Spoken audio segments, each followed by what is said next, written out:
In this clip we're going to look at creating a hyperbola, and we're basically given that the focus is 30mm from the directrix and point A located 60mm from the focus and 40mm from the directrix.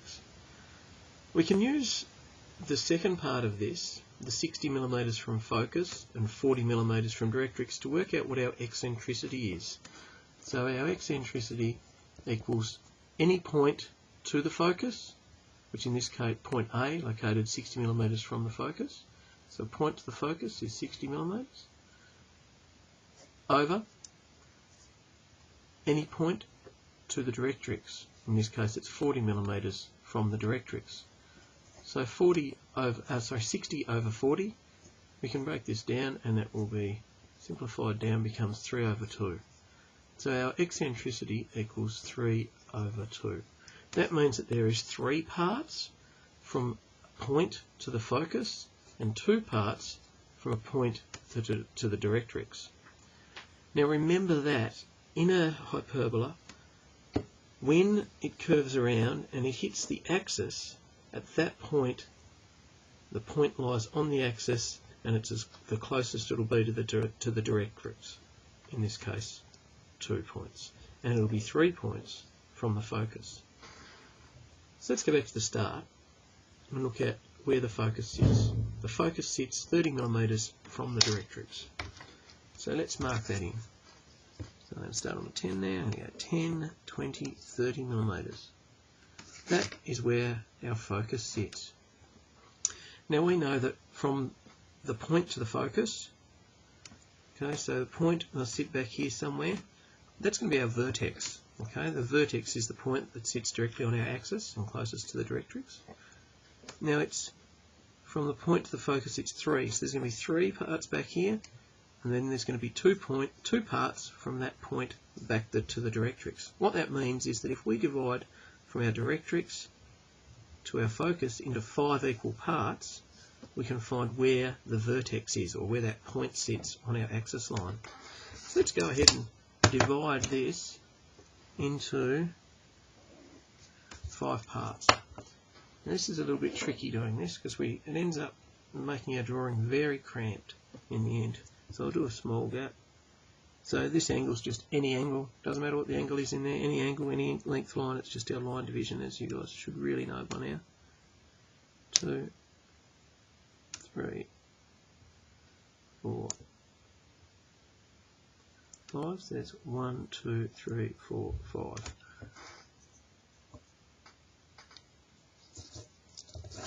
Taking our last point, lining that up onto our focus point.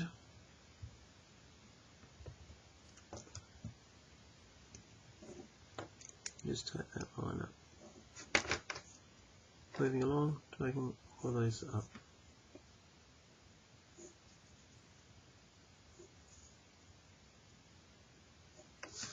Okay, so here's our focus, F. We have it at breaking leads today. That's F. From our point, or in this case our vertex, there's going to be 3 parts. So 1, 2, 3. So that will be where our vertex sits. And we can check that because our point, which is our vertex, to our directrix is 2 points. 1, 2. Okay, so that is true. That is where our vertex sits. Grab a different pencil there. Vertex there, focus there. Okay, next step. What we need to do now is just have to take a break.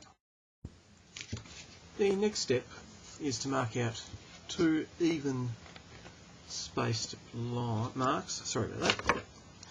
Mistake. So coming off to our directrix here, and we'll mark out 2 even spaces. I might just actually go 1 here first. So there's 1, and there's 2. I'll just call that A and B. What we're going to then do is take our set square, and we're going to take a parallel line to the directrix, or perpendicular to the axis, and take that line down through there. Draw that again with some pencil lead out. Now getting your compass and keeping that same spacing that we just had for A and B, we're going to then step 3 parts down along this perpendicular line here.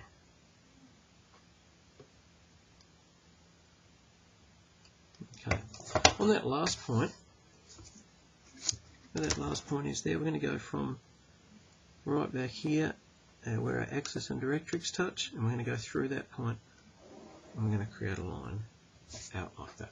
So you can see that okay there.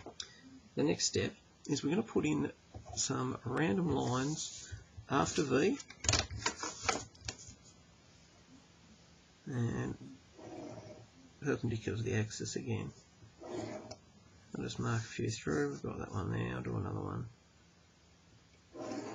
down here as well. Hopefully I haven't gone out of the camera shot there. Back out a little bit. Okay, so let's move it down there a little bit so you can see. So we have these random lines going through. Now what we're going to do is we're going to get our compass, and on this first line just here, we'll better number them so you can see what I'm doing. So I'm going to call this 1, this one's 2, this one here will be 3, and 4. So I'm just going to go on to line number 1 and off the axis out to where the line crosses that other line that we've got going through. So that distance there, I'm going to put it on the focus and mark where we cross line. Oops, sorry about that. Mark where we cross line 1. I'll do the same up the other side here, and that will give us 2 points. One there, one there. Then we're going to go on line 2 and take that out till you get the distance out to this line, where it exactly crosses. Okay, so that distance through there. And then I'm going to stick it on F and mark it, and you'll see it's pretty close because there's not much different distance. So that's going to be my other mark there. I'm going to go on to 3, come down to where it crosses down here, put my compass on F and cross back through, and that'll give me that point just there. And what I forgot to do was to swing these back up here, so I'm just going to have to put that one in now. Oh, that's very lucky, just touches on the end of the line there. I'm going to come back to my 2 because I missed that one out. Find that point just there, and then put it onto F and swing it up there. That's my point up the top there. And I'll do this one as well, so line number 4, going down, all the way down onto where we intersect in here.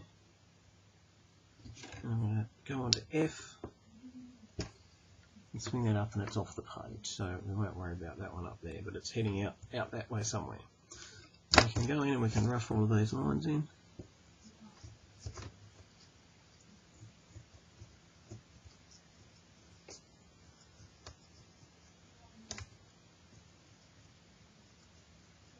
We're just going to touch onto our vertex.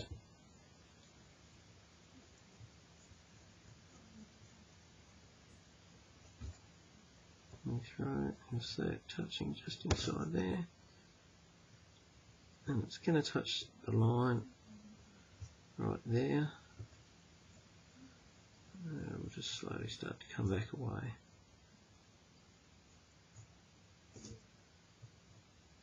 In there somewhere, and that is our hyperbola.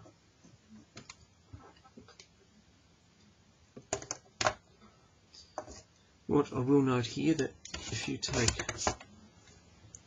down through F, you'll see that F down here is where it actually touches that line going through. Okay, so what that line is basically where the F point is touching.